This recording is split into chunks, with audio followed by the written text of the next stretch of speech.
जाहिल थे माज़अल्लाह, तो फिर खुदा आलम ने ये क्यों कहा कि इक़रा बिस्मि रब्बिकल लज़ी खलक़? अभी पढ़िए, उसी से तो कहा जाता है जो खुद पढ़ा लिखा हो। अब जैसे कि कुरान की आयत और दूसरी आयत पेश करता हूँ, बिस्मिल्लाहिर्रहमानिर्रहीम, हुवल्लज़ी बअसा फिल उम्मीयीना रसूलन मिनहुम यतलू अलैहिम आयातिही, वो वही है जिसने मक्के के रहने वालों में से ही एक रसूल को मबूस किया जो लोगों को कुरान की आयत पढ़ पढ़कर सुनाता है। पढ़ पढ़कर सुनाता है, जब पढ़ पढ़कर सुनाता है तो जाहिर है पहले खुद पढ़ा होगा ना, पहले खुद पढ़ा लिखा होगा ना, तभी तो दूसरों को पढ़ाएगा। अब लोग कहते हैं कि माता रसूल जाहिल थे, तो ये हमारा टॉपिक नहीं। इसी से इल्म से मुतालिक एक बात अर्ज करता चलूँ, एक वाक़या है मौलाए कायनात के हवाले से कि मौलाए कायनात के ज़माने में एक शख्स का इंतकाल हुआ, उसके 3 गुलाम थे। बड़ी तवज्जो, उसके 3 गुलाम थे जो ये कहा करते थे ना कि हम खलीफा हैं। वो जब फंस जाया करते थे किसी मसले पर तो मौलाए कायनात की तरफ रुजू किया करते थे। जब उनकी समझ में नहीं आता था कुछ चीज़ भी तो फिर मौलाए कायनात की तरफ रुजू किया करते थे और फिर इमाम जवाब दिया करते थे, क्योंकि इनको यकीन था कि जो अली बता सकता है वो और दूसरा कोई नहीं बता सकता।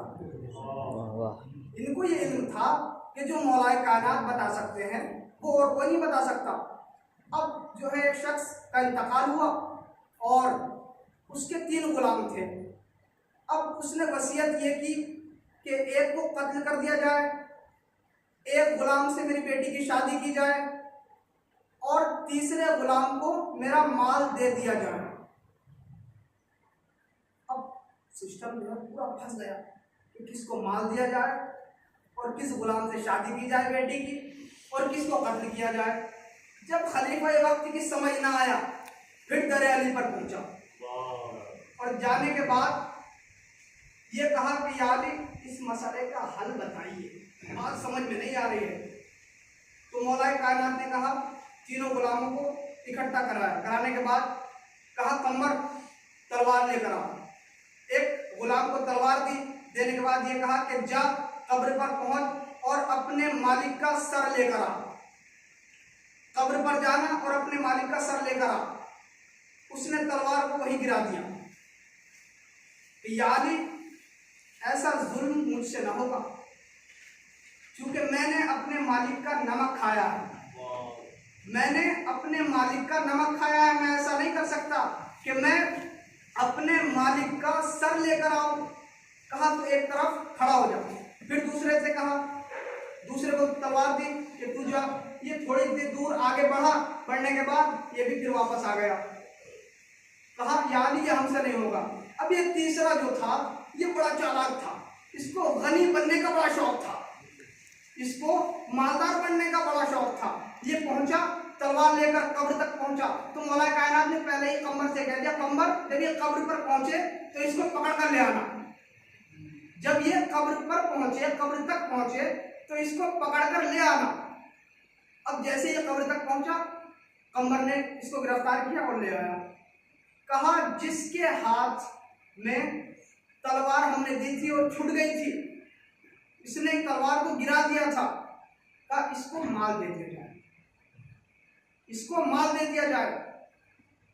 और दूसरा जो तलवार लेकर थोड़ा आगे बढ़ा था, इसको मतलब इसको जो है शादी की जाए, उसकी जो मालिक था उसकी बेटी से इसकी शादी करा दिया है। और ये जो था जिसको गनी बनने का बड़ा शौक था, इसको कत्ल कर दिया जाए।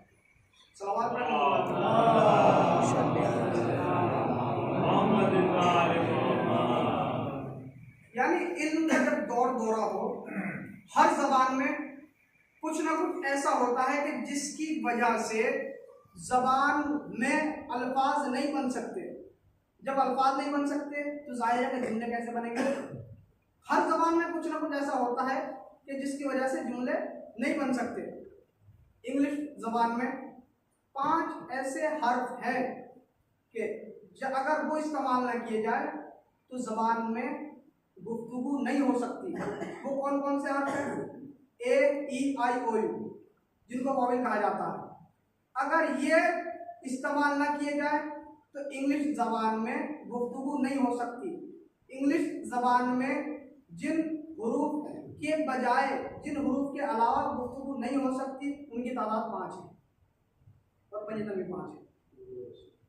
अब सुनिए कि सहाबा इकराम का मजमा जमा हुआ था, मजमा छलक रहा था और सब लोग ये गुफ्तगू करने लगे कि अरबी ज़बान में कौन सा ऐसा हर्फ है जिसके बगैर कलाम करना मुहाल है, जिसके बगैर गुफ्तगू हो ही नहीं सकती।